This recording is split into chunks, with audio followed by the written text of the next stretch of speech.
I am terrified of RL1 runs. One of the reasons Elden Ring is my favorite in the series is the absolute freedom of being able to just leave a hard boss behind, go get stronger, before coming back over-leveled and overconfident. Usually by the end of a full run, I sit somewhere around level 160. So for today's challenge, I'll be locking myself out of half of those levels, as well as locking myself into one weapon class per main progression boss. So here's the rules. According to this chart, my weapon class and level are locked until I clear the next progression boss, at which point I immediately move to the next category. The only way I can deal damage is from the current weapon class, even in the overworld. No glitches or exploits, no spirit summons, and I'll avoid cheese tactics for progression bosses, though overworld bosses matter a lot less to me.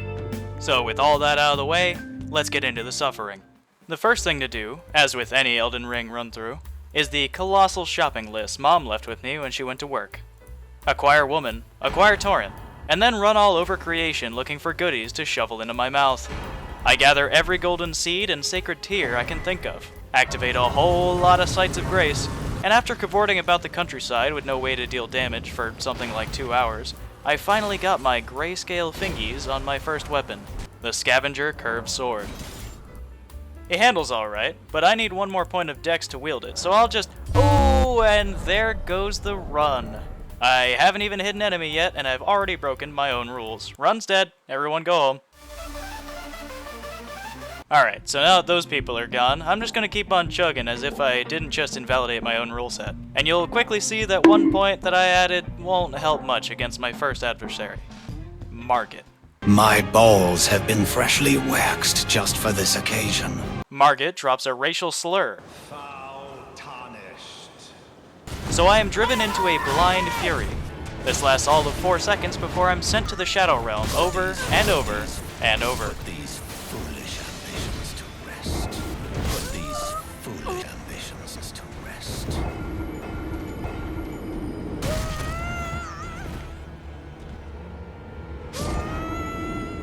I can't level up and increase my stats, and upgrading a weapon just for this fight is a waste of valuable resources.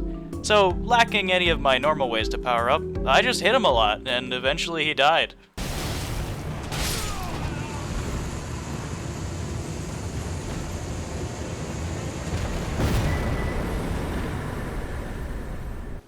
Onwards and upwards. Now equipped with my sorcery and wizard stick of choice, I assail Stormveil Castle, avoiding almost everything and only stopping to pick up the Claw Talisman for later, as well as buying Glintstone Pebble from Rajir.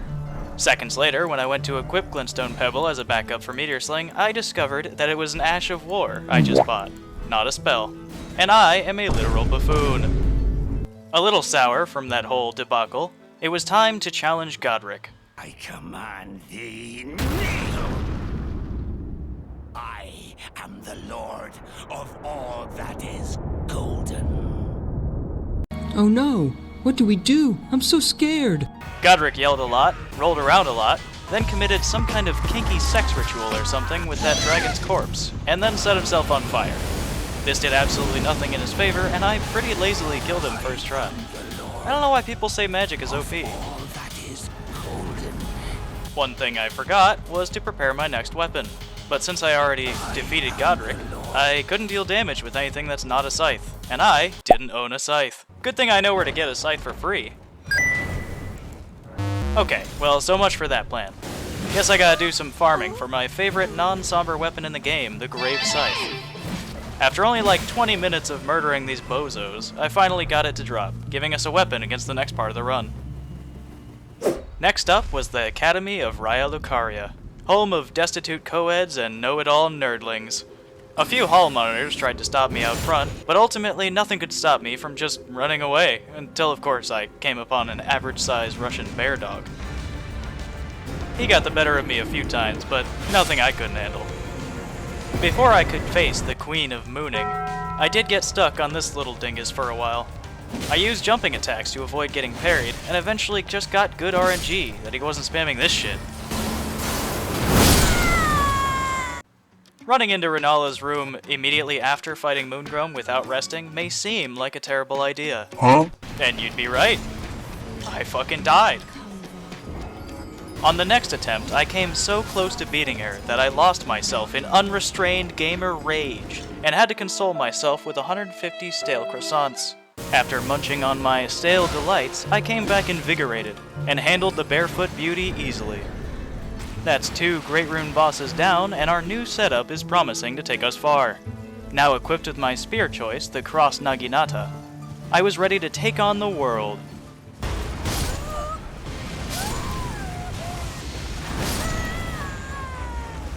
I was not ready to take on the world. What I needed now to help me move forward was to finally upgrade my weapons and maybe go collect a cracked tier or 2.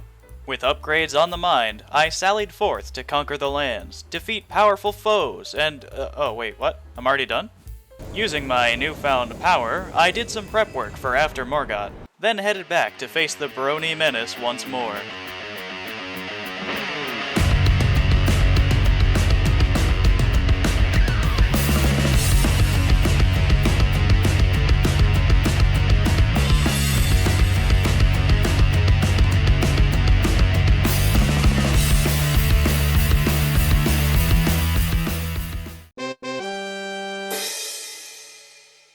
To prepare for Morgott, I figured it was time to ditch Radagon's Sword Seal and the extra damage I've been taking in favor of the Star Scourge and Prosthesis Wearer's heirlooms. With all that out of the way, it was time for a rematch with Margit, or Morgott, or whatever. I dipped my bowls in hot sauce because I thought it would be funny. Now I have hot sauce on my bowls. It is not funny.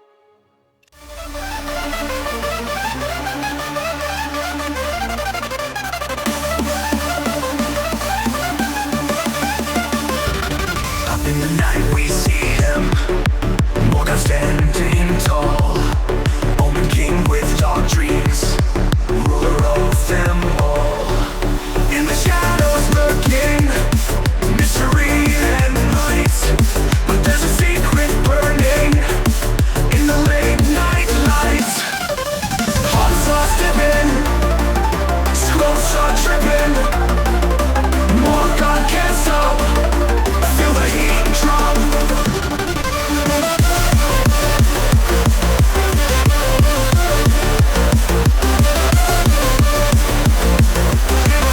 Drop. Carousels dipping, scrolls are dripping, Morgott can't stop. Feel the heat drop.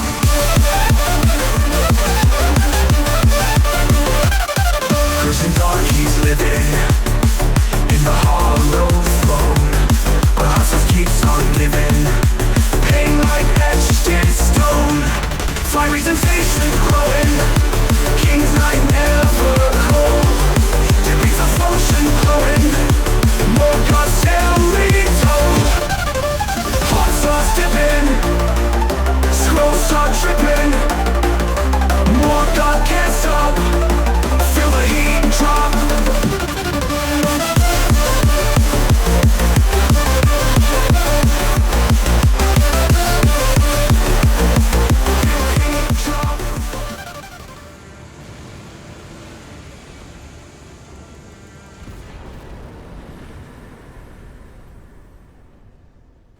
Thank the gods that's over. This was easily the most difficulty I've ever had with Morgott. But it's done now. I celebrate by kicking this door, leveling up to the next cab, and then I'm interrupted because Melina wants to have a word. I get defeating him, but did you have to lick the hot sauce off his bowls? Not sure what she meant by that. Let's ignore it and never speak of it again. Equipping my dank new sword, I'm glad to see that I'm able to use the Ash of War, despite not having the required stats. This excitement is short-lived, however, as I soon discovered that although I can use the skill, the damage is on par with a rudely worded letter delivered in person. By acquiring a larval tier, absolutely clowning on this NPC with my wet noodle weapon, and then visiting Moon Mommy, I'm able to respec my build around this new weapon, and my damage is actually pretty decent now. Now properly armed, I cut a path through the mountaintops of the giants without fighting a single thing, and before I knew it, I was up against the big man himself. I mean the big man. My first attempt went shockingly well. I guess my damage really is good. And then I died to some stupid bullshit. I'll get him for sure, but that'll have to be a story for next time. Thanks for watching. If you haven't already, hit the like button, It really helps for small channels. Thanks so much.